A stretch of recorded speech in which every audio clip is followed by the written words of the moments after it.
Hello friend, मैं आपके सामने इंडियन पॉलिटी के 20 मोस्ट इम्पॉर्टेंट क्वेश्चन लेकर आया हूँ। इस वीडियो को देखने से पहले आप एक कॉपी और पेन लेकर बैठ जाएं, ताकि मैं जब इस क्वेश्चन को डिस्कस करूँगा तो कुछ पॉइंट्स भी बताऊँगा, आप उसको नोट डाउन करते जाना। तो चलिए फ्रेंड, आज के 20 क्वेश्चन को हम लोग डिस्कस करते हैं। और आज का पहला क्वेश्चन ये है कि who was the constitutional adviser to the Constituent Assembly. तो यहाँ पे देखिएगा फ्रेंड, थोड़ा टाइपिंग मिस्टेक हो गया है, कॉन्स्टिट्यूशनल होगा यहाँ पे, तो आप इसे थोड़ा ठीक कर लेंगे, ठीक है। तो कॉन्स्टिट्यूएंट असेंबली के पहले एडवाइज़र कौन थे? तो यहाँ पे इसका आंसर होगा BN Rao. BN Rao constituent assembly के पहले कॉन्स्टिट्यूशनल एडवाइज़र थे। तो चलिए फ्रेंड, ये जानते हैं कि कॉन्स्टिट्यूएंट असेंबली का इस्टेब्लिश कब हुआ था। तो कॉन्स्टिट्यूएंट असेंबली का इस्टेब्लिश 9 दिसंबर 1946 में हुआ था। और इसके फर्स्ट प्रेसिडेंट थे कॉन्स्टिट्यूएंट असेंबली के, वो डॉक्टर सच्चिदानंद सिन्हा थे, जो ओल्डेस्ट मेंबर थे। तो ये टेम्पररी प्रेसिडेंट इनको बनाया गया था कॉन्स्टिट्यूएंट असेंबली का। उसके 2 दिन के बाद फिर से 11 दिसंबर 1946 को जब कॉन्स्टिट्यूएंट असेंबली का बैठक हुआ, तो फिर राजेंद्र प्रसाद को परमानेंट प्रेसिडेंट बना लिया गया। तो यहाँ पे BN राव के बारे में जान लेते हैं। BN राव ये इंडियन सिविल सर्वेंट थे, और ये इंटरनेशनल कोर्ट ऑफ जस्टिस में जज भी थे। इंटरनेशनल कोर्ट ऑफ जस्टिस ये नीदरलैंड हेग में है। इसके अलावा BN Rao United nation security council में इंडिया की तरफ से रिप्रेजेंटेटिव भी थे वहाँ पे। और हम लोग इसके अलावा ये जान लेते हैं कि डॉक्टर B.R. अम्बेडकर ये महर कम्युनिटी से बिलोंग करते थे, और ये ड्राफ्टिंग कमेटी के चेयरमैन भी थे। और ड्राफ्टिंग कमेटी 29 अगस्त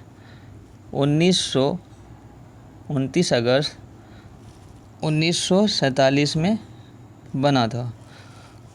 इसके बाद इनको डॉक्टर अंबेडकर को भारत रत्न 1990 में मिला था, 1990 में। तो ये भी इम्पोर्टेंट क्वेश्चन बनता है कि B.R. अम्बेडकर को भारत रत्न कब दिया गया था। तो B.R. अम्बेडकर को भारत रत्न 1990 में दिया गया था। इसके अलावा इनको कॉन्स्टिट्यूशन का इंडियन कॉन्स्टिट्यूशन का फादर ऑफ इंडियन कॉन्स्टिट्यूशन बोला जाता है। और इनको मॉडर्न मनु भी बोला जाता है, मॉडर्न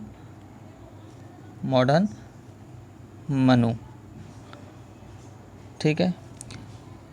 और डॉक्टर राजेंद्र प्रसाद ये इंडिया के सबसे पहले प्रेसिडेंट थे। ये इंडिया के 2 टर्म्स प्रेसिडेंट रह चुके हैं, 10 साल तक प्रेसिडेंट रह चुके हैं। Doctor Rajendra Prasad India divided ये बुक लिखे थे। और डॉक्टर राजेंद्र प्रसाद ये बिहार के सिवान में पैदा हुए थे। और इनको जब क्विट इंडिया मूवमेंट हुआ था, तो क्विट इंडिया मूवमेंट के टाइम में इनको बांकीपुर जेल में रखा गया था। बांकीपुर, ये एग्ज़ाम में क्वेश्चन बार बार पूछा जाता है, बांकीपुर, कि राजेंद्र प्रसाद को क्विट इंडिया मूवमेंट के टाइम में किस जेल में रखा गया था। तो बांकीपुर जेल में इनको रखा गया था। जवाहरलाल नेहरू के बारे में तो हम लोग सभी जानते हैं कि हिंदुस्तान के पहले प्राइम मिनिस्टर थे। और जवाहरलाल नेहरू को भारत रत्न 1953 में मिला था। सॉरी फ्रेंड, 1955 में मिला था इनको।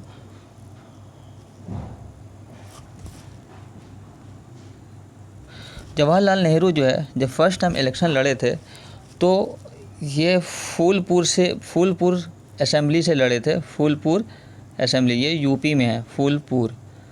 और जब 2014 में इलेक्शन हो रहा था, तो उस टाइम इसी कॉन्स्टिट्यूएंसी से इंडियन क्रिकेटर मोहम्मद कैफ भी इलेक्शन लड़े थे, बट अनफॉर्चुनेटली वो हार गए थे। और जवाहरलाल नेहरू बहुत सारी किताबें लिखे हैं, जैसे discovery of India, towards freedom, glimpses of world history. और इनका एक जो है ना, जब इनकी बेटी जो है इंदिरा गांधी जब देहरादून में बोर्डिंग स्कूल में पढ़ रही थी, तो जवाहरलाल नेहरू उनको हमेशा लेटर लिखते रहते थे। तो उनके करीब जो है वो 30 के करीब लेटर उन्होंने इंदिरा गांधी को लिखा था। तो उस लेटर के मतलब बंच को जो है ना बोला जाता है letter from a father to his daughter. ये क्वेश्चन एग्ज़ाम में आता है कि letter from a father to his daughter ये किसकी बुक से लिखी हुई, ये जो लेटर से, ये लेटर का जो कंपाइलेशन है ये किसका है। तो जो ये लेटर का कंपाइलेशन जो है ये जवाहरलाल नेहरू का है, letter from a father to his daughter. चलिए फ्रेंड, नेक्स्ट क्वेश्चन हम लोग डिस्कस कर लेते हैं। When Indian National Congress officially demanded a constituent assembly to form a constitution of India। तो सबसे पहले ये देख लेते हैं कि कॉन्स्टिट्यूएंट असेंबली का जो है ना इंडियन नेशनल कांग्रेस जो है फर्स्ट टाइम 1935 में डिमांड किए थे। पहली बार जब आईएनसी ऑफिशियली डिमांड किया था कि भारत के लिए एक संविधान बनाने के लिए भारतीयों से बनी एक संविधान सभा की स्थापना की जाए। इसके बाद क्या होता है, ब्रिटिश सरकार जो है भारतीय नेताओं से बिना पूछे एक संवैधानिक सुधारों के लिए एक मसौदा तैयार किया, जो इंडियन नेता को ये बिल्कुल पसंद नहीं आया। तो यहाँ पे जो है इसका जो है क्वेश्चन नंबर 2 का option B is the right answer. Indian National Congress जो है ऑफिशियली 1935 में आपका मतलब जो है ऑफिशियली डिमांडेड किए थे कॉन्स्टिट्यूएंट असेंबली का। नेक्स्ट क्वेश्चन है दोस्तों यहाँ पे कि what was the total strength of the Constituent assembly initially. मतलब शुरू में जो है कॉन्स्टिट्यूएंट असेंबली का जो है हाउस का स्ट्रेंथ कितना था, मतलब कितने मेंबर्स का हाउस था। तो स्टार्टिंग में जो है कॉन्स्टिट्यूएंट असेंबली का स्ट्रेंथ जो है ना वो था 389।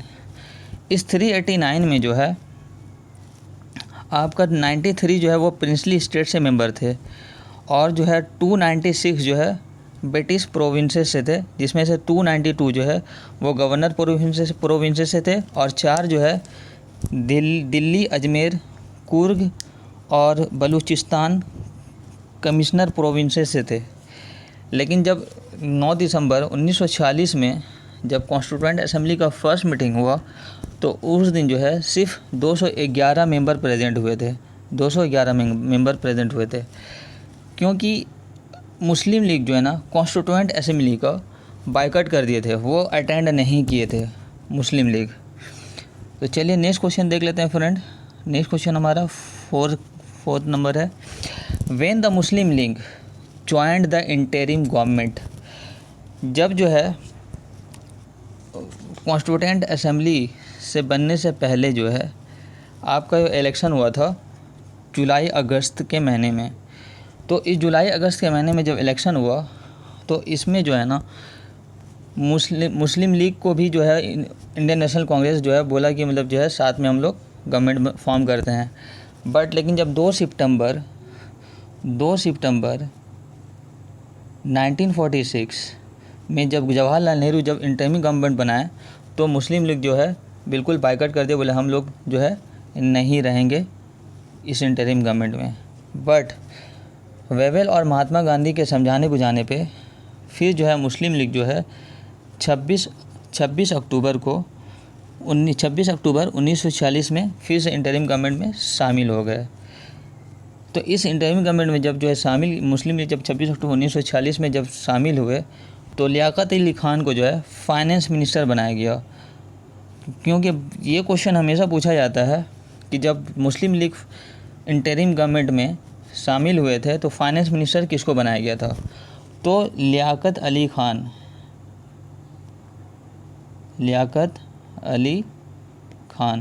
इनको जो है ये मुस्लिम लीग से मेंबर थे, इनको जो है फाइनेंस मिनिस्टर बनाया गया था।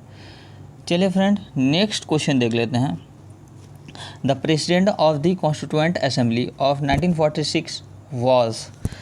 तो जो कॉन्स्टिट्यूएंट असेंबली में के जो प्रेसिडेंट थे वो परमानेंट प्रेसिडेंट वो डॉक्टर राजेंद्र प्रसाद थे। शुरू में हुआ क्या था ना कि जिस दिन जब पहला मीटिंग था, उस पहले मीटिंग में जो है डॉक्टर सच्चिदानंद सिन्हा को जो है प्रेसिडेंट बनाया गया था, टेम्पोररी प्रेसिडेंट।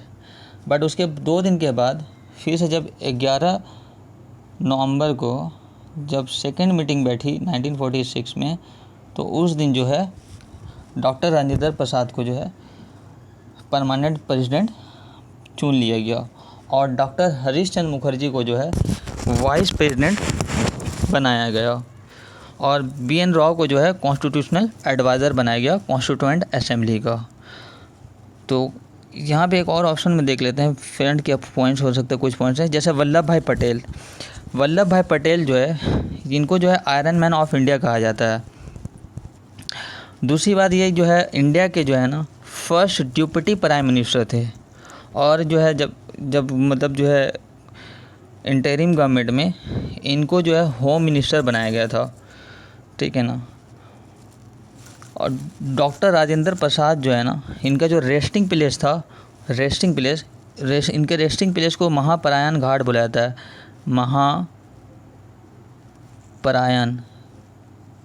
महापरायण घाट, ठीक है। जिस तरह राजेंद्र प्रसाद के मतलब जो है रेस्टिंग प्लेस को महापरायण घाट बोला जाता है, उसी तरह जवाहरलाल नेहरू के रेस्टिंग प्लेस को जो है शांति वन बोला जाता है। क्या बोला जाता है? शांति वन। तो ये तो जवाहरलाल नेहरू का रेस्टिंग प्लेस है। इंदिरा गांधी के रेस्टिंग प्लेस को क्या बोला जाता है? प्लीज़ फ्रेंड्स कमेंट्स करके ज़रूर बताएंगे कि इंदिरा गांधी के रेस्टिंग प्लेस को क्या बोला जाता है। चलिए फ्रेंड, नेक्स्ट क्वेश्चन देख लेते हैं। नेक्स्ट क्वेश्चन हमारा है, the constitution of India was adopted on. इसका आंसर बताइए फ्रेंड, क्या होगा इसका क्वेश्चन? इस क्वेश्चन का आंसर होगा 26 नवंबर 1949। फ्रेंड यहाँ पे आप कंफ्यूज नहीं होगा, ये बड़ा WBCS में इसको लेकर ना सभी लोगों का बहुत बड़ा मतलब जो है कन्फ्यूज़न है। अडॉप्टेड ऑन और इनेक्टेड ऑन, देखिए देख लेते हैं यहाँ पे। अडॉप्टेड ऑन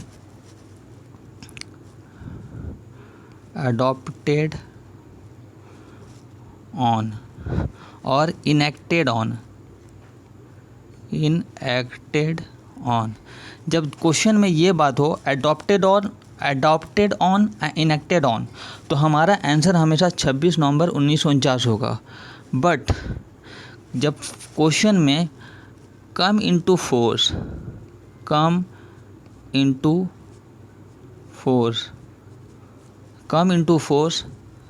या कम इनटू बिंग हो या कम इनटू फोर्स हो, तो हमेशा आंसर होगा 26 जनवरी 1950। ये 4 पॉइंट ज़रूर लिख लीजिएगा, come into force, come into being, adopted on और इनेक्टेड ऑन। ये चारों पॉइंट एक जगह लिख लीजिए, ठीक है फ्रेंड, ताकि आप कंफ्यूज ना हो। चलिए फ्रेंड, नेक्स्ट क्वेश्चन देख लेते हैं हम लोग। नेक्स्ट क्वेश्चन हमारा है, who was the chairman of the drafting committee. मतलब ड्राफ्टिंग कमेटी के जो है चेयरमैन कौन थे? तो ड्राफ्टिंग कमेटी के चेयरमैन जो हमारे थे वो B.R. अम्बेडकर थे। B.R. अम्बेडकर। इसमें और एक पॉइंट ये देख लेते हैं फ्रेंड कि मतलब जो है जवाहरलाल नेहरू जो है 29 दिसंबर 1929 में INC का एक मीटिंग हुआ था लाहौर सेशन में, रावी नदी के किनारे में। तो इस दिन जो है ना जवाहरलाल नेहरू डिक्लेयर किए थे कि हम लोग जो है 31 दिसंबर को ट्राई कलर का मतलब जो है तिरंगा फहराएंगे रावी नदी के किनारे और जो है पूर्ण स्वराज मनाएंगे। और उसी दिन उन्होंने डिक्लेयर किया था कि हम लोग जो है पूर्ण स्वराज मनाएंगे। और ये फिर कहे कि अब हम लोग नेक्स्ट ईयर से हम लोग 26 जनवरी से हम लोग अपना इंडिपेंडेंट डे मनाएंगे। चलिए नेक्स्ट क्वेश्चन देख लेते हैं। नेक्स्ट क्वेश्चन, अच्छा ये भी यहाँ पे एक चीज़ और पॉइंट्स ये है कि ड्राफ्टिंग कमेटी में जो है ना 7 मेंबर थे। कितने मेंबर थे? 7 मेंबर। ड्राफ्टिंग कमेटी में 7 मेंबर थे और इस 7 मेंबर में आपके जो है चेयरमैन जो थे, इसके हेड जो थे ड्राफ्टिंग कमेटी के, वो B.R. अम्बेडकर थे। चलिए नेक्स्ट क्वेश्चन देख लेते हैं। What is the chief source of political power in India? तो यहाँ पे इंडिया में जो है पॉलिटिकल पावर का जो चीफ सोर्स है वो द पीपल ऑफ इंडिया है। इसका option A he right answer है। चलिए फ्रेंड नेक्स्ट क्वेश्चन देख लेते हैं। नेक्स्ट क्वेश्चन हमारा है क्वेश्चन नंबर 9।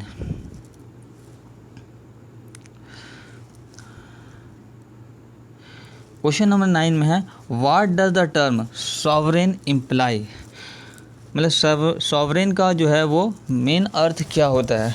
तो फ्रेंड यहाँ पे सॉवरेन का मेन अर्थ होता है फ्री फ्रॉम एक्सटर्नल कंट्रोल। माने जो है सॉवरेन इंडिया कब होगा? जब वो इंडिया किसी के अधीन ना हो, किसी के मतलब जो है कहने पे या किसी के इसमें कंपेल्ड करने पे वो मजबूर ना हो किसी चीज़ में।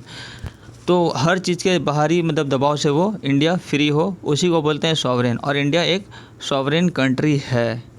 ठीक है फ्रेंड। चलिए फ्रेंड नेक्स्ट क्वेश्चन देख लेते हैं। नेक्स्ट क्वेश्चन हमारा है question number 10। The preamble of the constitution declare India as a sovereign, socialist, secular, democratic and republic. India जो है एक सोवरेन कंट्री है, सोशलिस्ट कंट्री है, सेक्युलर कंट्री है और डेमोक्रेटिक एंड रिपब्लिक कंट्री है। ठीक है फ्रेंड। तो ये जो सोशलिस्ट और सेक्युलर जो वर्ड है ना, ये कॉन्स्टिट्यूशन में ओरिजिनली कॉन्स्टिट्यूशन में नहीं था। इसको जो है ना 42nd अमेंडमेंट एक्ट के तहत जो है 1976 के तहत इसको कॉन्स्टिट्यूशन में जोड़ा गया। इसके अलावा इंटेग्रिटी ये वर्ड भी कॉन्स्टिट्यूशन में 42nd अमेंडमेंट एक्ट के तहत जोड़ा गया। तो हमेशा एग्ज़ाम में क्वेश्चन आता है सोशलिस्ट, सेकुलर और इंटेग्रिटी जो वर्ड है ये कॉन्स्टिट्यूशन में कब जोड़ा गया और किस अमेंडमेंट के तहत जोड़ा गया? तो फ्रेंड याद रखिएगा 42nd अमेंडमेंट एक्ट के तहत जो है सोशलिस्ट, सेकुलर वर्ड और इंटेग्रिटी वर्ड जोड़ा गया है। चलिए फ्रेंड नेक्स्ट क्वेश्चन देख लेते हैं। नेक्स्ट क्वेश्चन हमारा है in the preamble of the constitution of India the word secular was incorporated by. यहाँ पे आपके पास 4 ऑप्शन है। फ्रेंड ये बताइए कि अभी मैंने डिस्कस किया सेक्युलर वर्ड जो है ना कॉन्स्टिट्यूशन में किस अमेंडमेंट एक्ट के तहत जोड़ा गया है? तो कॉन्स्टिट्यूशन में सेक्युलर वर्ड जो है 42nd अमेंडमेंट एक्ट 1976 के तहत जोड़ा गया है। ठीक है फ्रेंड। अच्छा ये बताइए कि जब सेक्युलर और सोशलिस्ट इंटेग्रिटी वर्ड जब कॉन्स्टिट्यूशन में जोड़ा गया था तो उस वक्त इंडिया का प्राइम मिनिस्टर कौन था? ठीक है। तो उस वक्त इंडिया का प्राइम मिनिस्टर, ये क्वेश्चन भी एग्ज़ाम में आ चुका है कि जब सोशलिस्ट सेक्युलर वर्ड जब और इंटेग्रिटी वर्ड कॉन्स्टिट्यूशन में जोड़ा गया 42nd अमेंडमेंट एक्ट के तहत, तो उस वक्त इंडिया का प्राइम मिनिस्टर कौन था?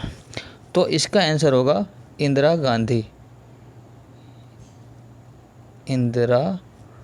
गांधी। ये उस टाइम प्राइम मिनिस्टर थी। ठीक है फ्रेंड। तो चलिए फ्रेंड नेक्स्ट क्वेश्चन हम लोग देख लेते हैं। Question number 12। When was the first meeting was held of the Constituent Assembly? Friend इससे पहले अभी हमने पॉइंट्स में डिस्कस किया था कॉन्स्टिट्यूएंट असेंबली का फर्स्ट मीटिंग कब हुआ था। तो जल्दी फ्रेंड कमेंट्स में बताएं कि मतलब जो है कब हुआ था फर्स्ट मीटिंग। तो कॉन्स्टिट्यूएंट असेंबली का फर्स्ट मीटिंग जो है वो 9 दिसंबर 1946 में हुआ था।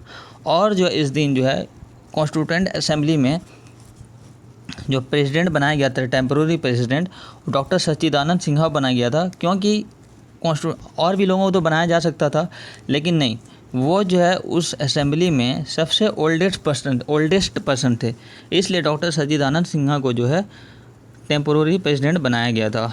उसके बाद जो है ना 11 दिसंबर 1946 को डॉक्टर राजेंद्र प्रसाद को कॉन्स्टिट्यूएंट असेंबली का परमानेंट मेंबर बनाया गया, परमानेंट प्रेसिडेंट बनाया गया, परमानेंट प्रेसिडेंट बनाया गया। ठीक है फ्रेंड, इसको थोड़ा ध्यान में रखिएगा थोड़ा। अच्छा, यहाँ पे एक जो है आप देख रहे होंगे कि 13 दिसंबर, ये 13 दिसंबर भी एक बहुत इंपॉर्टेंट पॉइंट है। चलिए इसको हम आगे वाले क्वेश्चन में देख लेंगे, शायद आगे क्वेश्चन में ज़रूर डिस्कस किया गया होगा। चलिए नेक्स्ट क्वेश्चन हम लोग देख लेते हैं। नेक्स्ट क्वेश्चन हमारे पास है, when was the objective resolution moved in the Constituent Assembly. तो ऑब्जेक्टिव रेजोल्यूशन जो है कॉन्स्टिट्यूएंट असेंबली में कब जो है लाया गया था। तो यहाँ पे फ्रेंड ऑब्जेक्टिव रेजोल्यूशन 13 दिसंबर 1946 में कॉन्स्टिट्यूएंट असेंबली में लाया गया था। ये ऑब्जेक्टिव रेजोल्यूशन जो है जवाहरलाल नेहरू कॉन्स्टिट्यूएंट असेंबली में लेकर आए थे। और जो है ना इसमें ये ऑब्जेक्टिव रेजोल्यूशन है क्या, ये ऑब्जेक्टिव रेजोल्यूशन जो है ना ये इसमें जो है ये बताया गया था कि अपने मतलब जो कॉन्स्टिट्यूशन को कैसे बनाना है, कौन कौन से पॉइंट्स होंगे, कौन कौन से हमारे मतलब जो है फ्रीडम हो, फंडामेंटल राइट्स होंगे हमारे, मतलब जो है किसको क्या मिलेगा, ये सब सारी चीज़ें जो है हमारे जो है ऑब्जेक्टिव रेजोल्यूशन में लिखा था। इसी से मतलब जो है हम लोग ऑब्जेक्टिव रेजोल्यूशन को देख करके ही जो है अपने कॉन्स्टिट्यूशन का मतलब जो है ये किए थे, फॉर्मेशन किए थे। चलिए फ्रेंड नेक्स्ट क्वेश्चन देख लेते हैं हम लोग। Question number 14, objective resolution was adopted on. मतलब हम यहाँ पे देखें फ्रेंड कि ऑब्जेक्टिव रेजोल्यूशन तो 13 दिसंबर 1946 में कॉन्स्टिट्यूएंट असेंबली में लाया गया था, बट लेकिन इसको पास कब किया गया, तो कॉन्स्टिट्यूएंट असेंबली में ऑब्जेक्टिव रेजोल्यूशन को पास किया गया 22 जनवरी 1947। तो इस दिन जो है ना ये ऑब्जेक्टिव रेजोल्यूशन में क्या हुआ कि जब 13 दिसंबर को कॉन्स्टिट्यूएंट असेंबली में जब लाया गया तो सारे लोगों को ये कहा गया कि आप लोग भी देख लीजिए कि इसमें कुछ जोड़ना है, घटाना है या कुछ करना है तो आप लोग भी बताइए। लेकिन जब इस बिल पे जब बातें होने लगी, जब सभी लोगों से मतलब इसमें मत मांगा गया तो सभी लोगों को कहा गया कि मतलब जो है जो लोग जो है इसके मतलब जो है फॉर में हैं वो हाथ उठाएं। तो जवाहरलाल नेहरू जो है वो फॉर में हाथ उठाएं। तो जब देखे जवाहरलाल नेहरू सब जो है फॉर में हाथ उठाएं तो उनको देख के बहुत सारे लोग भी हाथ उठा दिए, क्योंकि जवाहरलाल नेहरू को लोग जो है बहुत ही आइडियल मानते थे अपना, कि भाई जवाहरलाल नेहरू जो भी बोलेंगे वो सही बोलेंगे, गलत तो बोलेंगे नहीं। तो बहुत सारे कॉन्स्टिट्यूएंट असेंबली में ऐसे भी मेंबर थे कि जो जवाहरलाल नेहरू को देखे कि मतलब वो हाथ उठाए हैं तो ये भी हाथ उठा दिए सारे लोग। तो इस तरह जो है ऑब्जेक्टिव रेजोल्यूशन जो है ये 22 जनवरी 1947 को कॉन्स्टिट्यूएंट असेंबली में पास हो गया। ऑब्जेक्टिव रेजोल्यूशन को ही देख करके जो है ये जिसको हम लोग एक तरह से बोल सकते हैं हमारा ये प्रीएम्बल के तौर पे था ये, ठीक है ना। चलिए फ्रेंड नेक्स्ट क्वेश्चन हम लोग देख लेते हैं। Question number 15, the constitution of India was enacted by a constituent assembly set up under the recommendation of. ये जो कॉन्स्टिट्यूएंट असेंबली हम लोग का जो बना था 1946 में, ये किसके रिकमेंडेशन से बना था, तो कॉन्स्टिट्यूएंट असेंबली ना फ्रेंड ये जो है कैबिनेट मिशन प्लान के तहत कॉन्स्टिट्यूएंट असेंबली का जो है इस्टेब्लिश किया गया था। और जो है ना कैबिनेट मिशन जो है मार्च 1946 में इंडिया में आए थे। जब जो है ब्रिटेन में लेबर पार्टी की सरकार आई, जब गवर्नमेंट फॉर्म हुई तो क्लेमेंट एटली जो है वो कैबिनेट मिशन को जो है अपने साथ भेजे। अपने साथ जो इनके साथ जो है 3 मेंबर को भेजे, Lord Pethick Lawrence, Stafford Cripps और एवी अलेक्जेंडर। इनको जो है ना भेजा गया इंडिया में कि जाइए देखिए कि वहाँ पे, और इन लोगों को देख के जो है एक कॉन्स्टिट्यूएंट असेंबली का जो है फॉर्मेशन कर दीजिए, ताकि जो है इंडिया वाले लोग अपना कॉन्स्टिट्यूशन का मतलब जो है फॉर्मेशन कर सकें। तो चलिए फ्रेंड नेक्स्ट क्वेश्चन हम लोग देख लेते हैं। Question number 16, who was known as father of Indian constitution. Indian constitution के पितामह किसे कहा जाता है, तो भारत के संविधान का पितामह किसे कहा जाता है, तो भारत के संविधान इन फादर ऑफ इंडियन कॉन्स्टिट्यूशन हम लोग जो है बी आर अम्बेडकर को बोलते हैं। बी आर अम्बेडकर को मॉडर्न मनु भी बोलते हैं, मॉडर्न मनु। ठीक है फ्रेंड।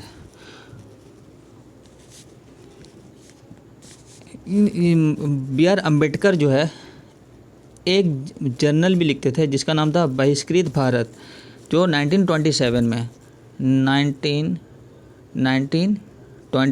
में पब्लिश्ड होता था। इसके अलावा इन्होंने मूक नायक जर्नल भी लिखते थे। और एक और बात बताया था हमने कि इन्होंने 1927 में समाज समता संघ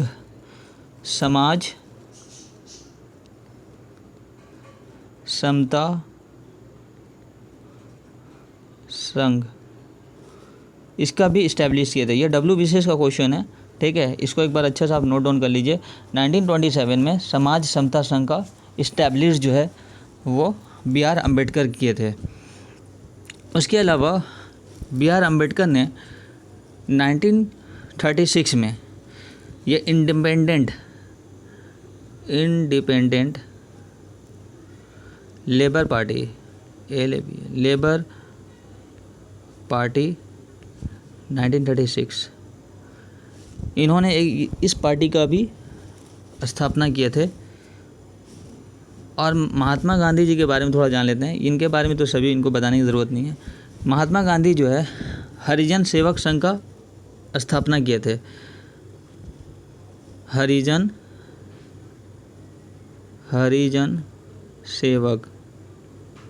सेवक संघ ये कब किए थे? 1932 में। ठीक है फ्रेंड।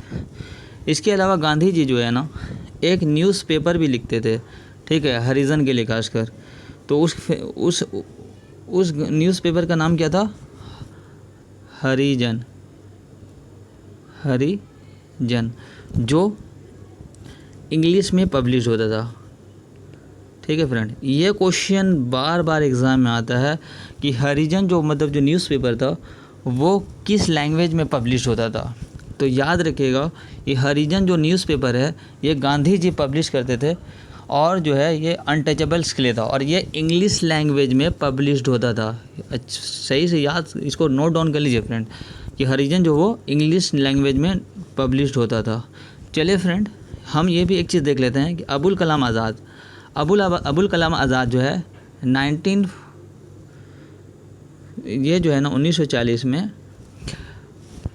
INC के प्रेसिडेंट बने और 1946 तक कंटिन्यू INC के प्रेसिडेंट रहे। तो क्वेश्चन में एग्ज़ाम में क्वेश्चन आता है कि वो कौन से मतलब INC के प्रेसिडेंट थे जो 6 साल लगातार INC के प्रेसिडेंट रहे। तो मौलाना अबुल कलाम आज़ाद ये जो है 6 साल तक कंटिन्यू INC के प्रेसिडेंट रहे। उसके अलावा अबुल कलाम ये जो आज़ाद जो थे ये मक्का में पैदा हुए थे। कब पैदा हुए थे? 1888 में। ठीक है फ्रेंड। उसके अलावा जवाहरलाल नेहरू को जो है ना, जवाहरलाल नेहरू जो है ये हमारे हिंदुस्तान के पहले प्राइम मिनिस्टर थे और करीब जो है 17 साल तक प्राइम मिनिस्टर रहे। तो इसके लिए ना मतलब जो है रशिया में इसके लिए जो है एक कमेमोरेटिव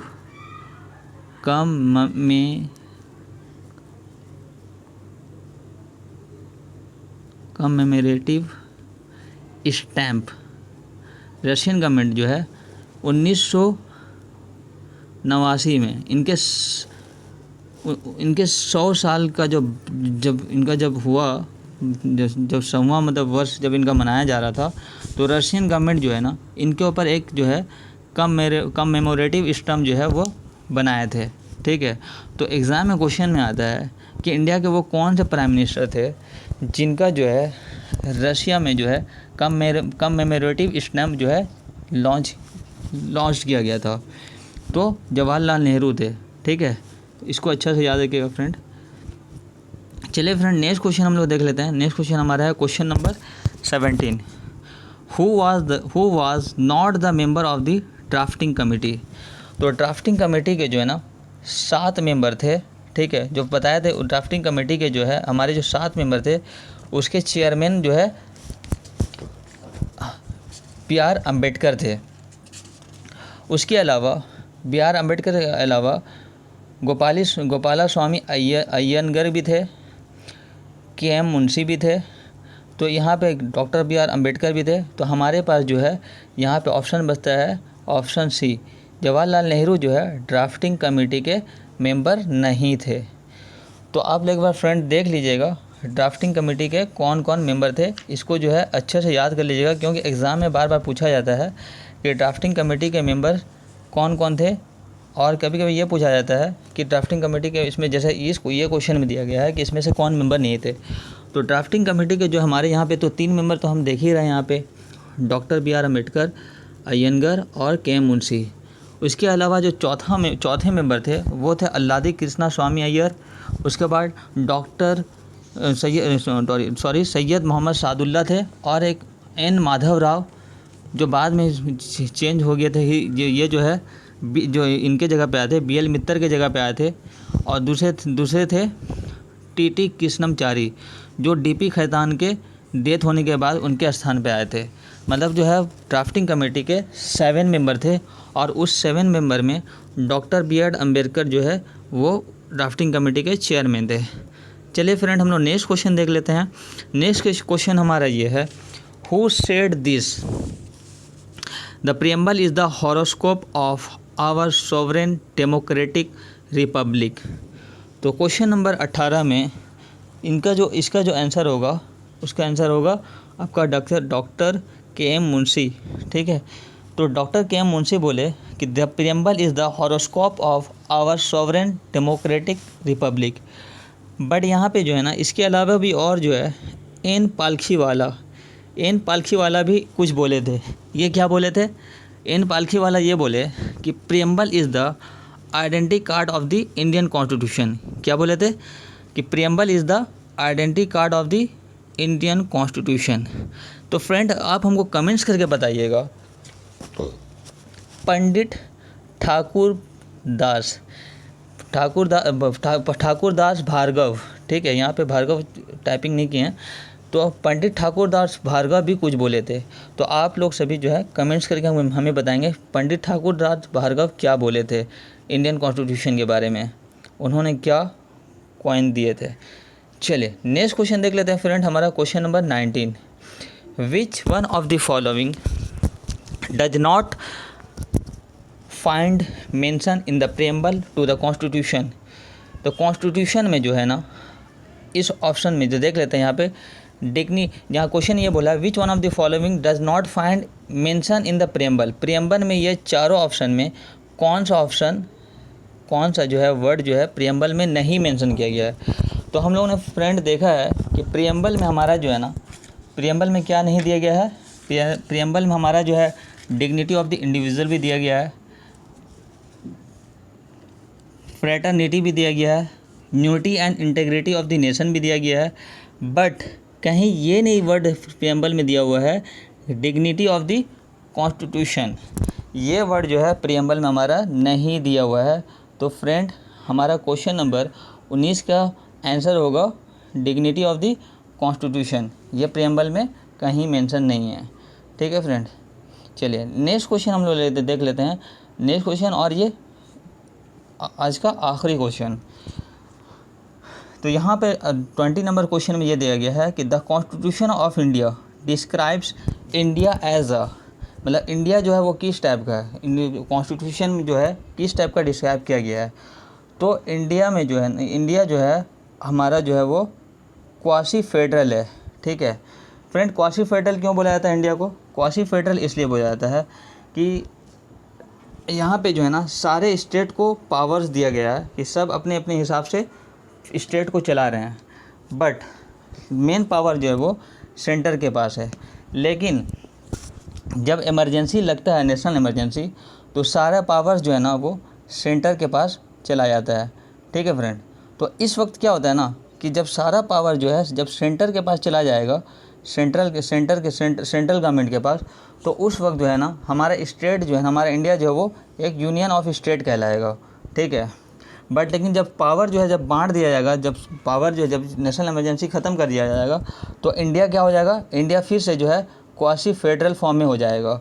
मतलब जो है जब इमरजेंसी, नेशनल इमरजेंसी जब लगेगा तो इंडिया जो है वो यूनियन ऑफ स्टेट हो जाएगा। बट लेकिन जब नेशनल इमरजेंसी हटा लिया जाएगा तो वो क्वासी फेडरल हो जाएगा। तो हम लोग यहाँ पे देखते हैं फ्रेंड कि हमारा इंडिया जो है ना वो दोनों हैं, यूनियन ऑफ स्टेट भी है और फेडरल भी है। तो ऐसे मतलब जो है जब यूनियन ऑफ स्टेट और फेडरल दोनों हो तो ऐसे मतलब जो है कंट्री को हम लोग बोलते हैं क्वासी फेडरल कंट्री, ठीक है। तो इंडिया जो वो क्वासी फेडरल कंट्री है, ठीक है। चलिए फ्रेंड, या आज का ये आखिरी क्वेश्चन था। इसके बाद जो है फिर से वीडियो आप किसी और टॉपिक पे बनाएंगे तो सेंड करेंगे, आप लोगों को जो है अपलोड करेंगे तो देखिएगा आप लोग।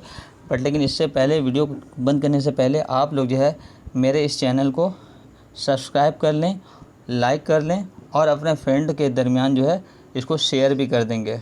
चलिए, थैंक यू फ्रेंड, मिलते हैं, बाय बाय।